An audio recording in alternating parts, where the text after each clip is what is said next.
Hello friends, എല്ലാവർക്കും Angel കിച്ചണിലേക്ക് ഒരിക്കൽ കൂടി സ്വാഗതം. എല്ലാവരും സുഖമായിട്ടിരിക്കുന്നല്ലോ. ഇത് നമ്മളൊരു അടിപൊളി പാസ്തയുടെ റെസിപ്പിയാണ് കേട്ടോ. വളരെ ക്രീമി ഹെവി ആയിട്ടുള്ളൊരു പാസ്തയാണ്.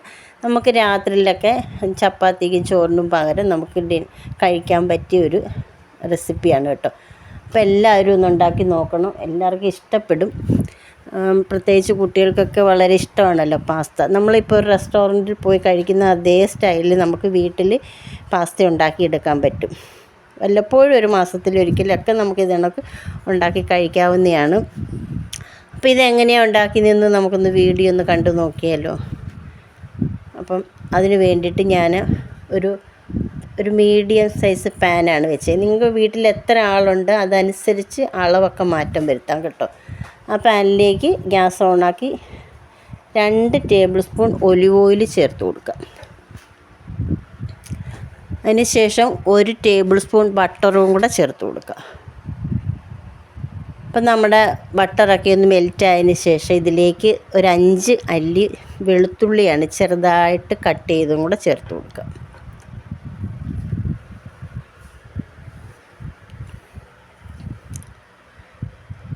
വെളുത്തുള്ളിയൊക്കെ ഒന്ന് വഴന്ന് വന്നപ്പോഴത്തേക്ക് അതിലേക്ക് 5 ഗ്രാമ്പു 2-3 ചെറിയ കഷ്ണം കറുകപ്പട്ടയും കൂടെ ചേർത്ത് കൊടുക്കാം. നല്ലൊരു മണം കിട്ടുന്നതിന് വേണ്ടിയാണിത് കേട്ടോ.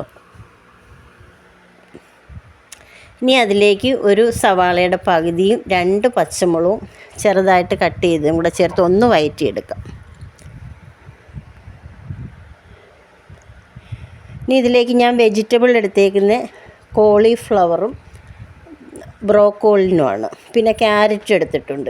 അപ്പം നമ്മുടെ കോളിഫ്ലവറും ബ്രോക്കോളിനും ചെറിയ ചൂടുവെള്ളത്തിലിട്ട് ഉപ്പുവെള്ളത്തിലിട്ട് കഴുകി വൃത്തിയാക്കി എടുത്തതാണ്. മഞ്ഞൾപ്പൊടി ചേർക്കേണ്ട. നമ്മുടെ പാസ്തയ്ക്ക് വെള്ള കളറായതുകൊണ്ട് നമ്മൾ മഞ്ഞൾപ്പൊടി വെജിറ്റബിൾ ചേർക്കരുത്. അത് ചെറിയ കഷ്ണങ്ങളാക്കിയതോടെ ഇട്ട് ഒന്ന് വഴറ്റി കുറച്ച് ഉപ്പൂടെ ചേർത്ത് കൊടുക്കുക.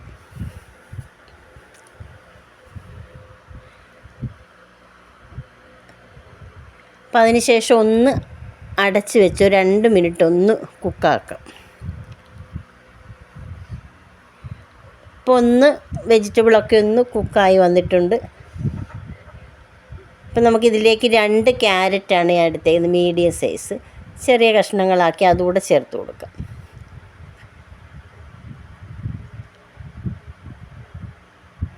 ക്യാപ്സിക്കം പച്ചയും മഞ്ഞയാണ് ഞാനിപ്പോൾ എടുത്തേക്കുന്നത്. ഇപ്പം നിങ്ങളുടെ കയ്യിൽ വെജിറ്റബിളൊക്കെ നമ്മുടെ ഇഷ്ടത്തിനനുസരിച്ച് ചേർക്കാം. പിന്നെ അതാണെങ്കിൽ ക്യാപ്സിക്കമൊക്കെ നമുക്ക് ഏത് കളർ വേണമെങ്കിലും എടുക്കാവുന്നതാണ് കേട്ടോ. ഇതിപ്പോൾ കൂടുതലും ഞാൻ വെജിറ്റബിളാണ് എടുത്തേക്കുന്നത്. അതുകൂടെ ചേർത്ത് ഒന്നുകൂടെ എല്ലാം കൂടെ നല്ലോണം മിക്സ് ചെയ്ത് കൊടുക്കുക. അതിന് ശേഷം നമ്മൾ ചിക്കൻ ഉപ്പും കുരുമുളകും ഇട്ട് കുറച്ച് ചിക്കൻ വേവിച്ചെടുത്തിട്ടുണ്ടായിരുന്നു. അതിൻ്റെ ആ ഒരു വെള്ളവും കൂടെ ഒഴിച്ച് ഒന്ന് മിക്സ് ചെയ്ത് 2 മിനിറ്റ് വീണ്ടും ഒന്ന് മൂടി വെച്ച് കൊടുക്കാം.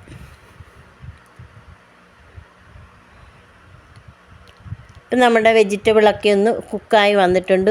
ഓവർ കുക്കാവണ്ട കേട്ടോ. വെജിറ്റബിളൊക്കെ അങ്ങ് ഒരുപാട് വെന്ത് പോകണ്ട. ഈ ഒരു പരുവത്തിന് നമുക്കതിലേക്ക് കുറച്ച് ചതച്ച മുളകും ചേർക്കാം. ചുമന്ന മുളക് നമ്മൾ ചതച്ചെടുക്കുന്ന അത് ചേർത്ത് കൊടുക്കാം. കുറച്ച് കുരുമുളക് പൊടിയും കൂടെ ചേർക്കാം. അതൊക്കെ ഓരോരുത്തരുടെ എരിവിനാവശ്യമായ അനുസരിച്ച് കൂടുതൽ വേണമെങ്കിൽ കൂടുതൽ ചേർക്കാം എരിവ് കേട്ടോ. ഇതിപ്പോൾ ഞാനൊരു മീഡിയം എരിവിലാണ് ചെയ്യുന്നത്. അപ്പം നമ്മുടെ വെജിറ്റബിളൊക്കെ ഒന്ന് കുക്കായി വന്നിട്ടുണ്ട്. ഇനി ഇതിലേക്ക് നമ്മൾ ചേർക്കുന്നത്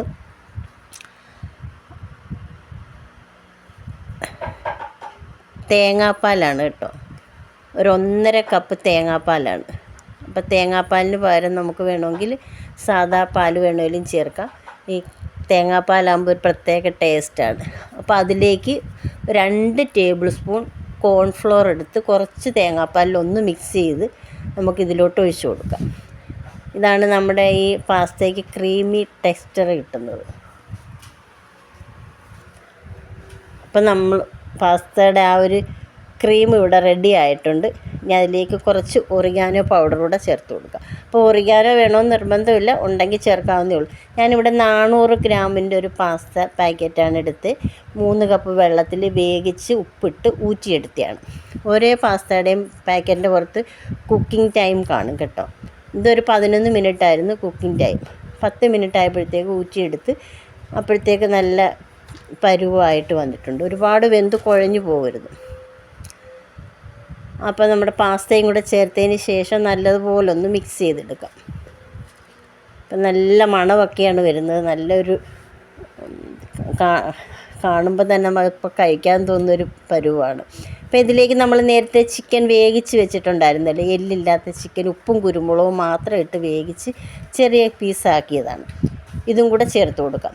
ഇത് ചിക്കൻ വേണമെങ്കിൽ നമുക്ക്, വേണ്ടെങ്കിൽ നമുക്ക് ഒഴിവാക്കാം. അപ്പോൾ പിന്നെ വെജിറ്റബിൾ പാസ്തയായിട്ട് നമുക്ക് കഴിക്കാവുന്നതാണ്. പക്ഷേ ചിക്കനൂടെ ചേർക്കുമ്പോൾ നല്ല കൂടുതൽ ടേസ്റ്റും കൂടുതൽ ഹെൽത്തിയാണ്. അതിന് ശേഷം ഒരു ചെറിയ ബോട്ടിൽ ഫ്രഷ് ക്രീം ചേർക്കുന്നു. ഈ ഫ്രഷ് ക്രീം വേണമെന്നില്ല, അതും ഞാൻ പറഞ്ഞല്ലോ ഓപ്ഷനിലാണ്. ഫ്രഷ് ക്രീം ചേർക്കുമ്പോൾ കുറേ നല്ല ടേസ്റ്റാണ്, ഒരു ക്രീമി ടെക്സ്ചറും കിട്ടും. അതുകൊണ്ടാണ് നമ്മൾ ഫ്രഷ് ക്രീം ചേർക്കുന്നത്. മധുരമില്ലാത്ത ഫ്രഷ് ക്രീം ഉണ്ടല്ലോ, അപ്പോൾ അതുകൂടെ ചേർത്തിട്ട് നല്ലതുപോലെ ഒന്ന് മിക്സ് ചെയ്തെടുക്കാം. ഇത്രയേ ഉള്ളൂ. ഇനി നമുക്കിത് ഗ്യാസ് ഓഫ് ചെയ്തിട്ട് കുറച്ച് കുരുമുളക് പൊടി, കുറച്ച് ഉപ്പൂടെ വേണമായിരുന്നു, അതുകൂടെ ചേർത്ത് കൊടുക്കാം.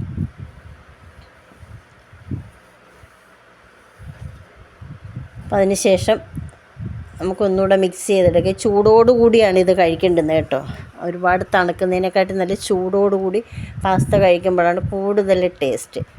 അപ്പം എല്ലാവർക്കും ഉണ്ടാക്കിയെടുക്കാൻ പറ്റും, എളുപ്പം ഉണ്ടാക്കിയെടുക്കാൻ പറ്റുന്നതാണ്. നമ്മൾ ചപ്പാത്തിയും കറിയൊക്കെ ഉണ്ടാക്കുന്നതിനെക്കാട്ടി അടിപൊളിയായിട്ട് ഉണ്ടാക്കിയെടുക്കാൻ പറ്റും. Okay, thank you. മറ്റൊരു വീഡിയോയുമായി വീണ്ടും കാണാം.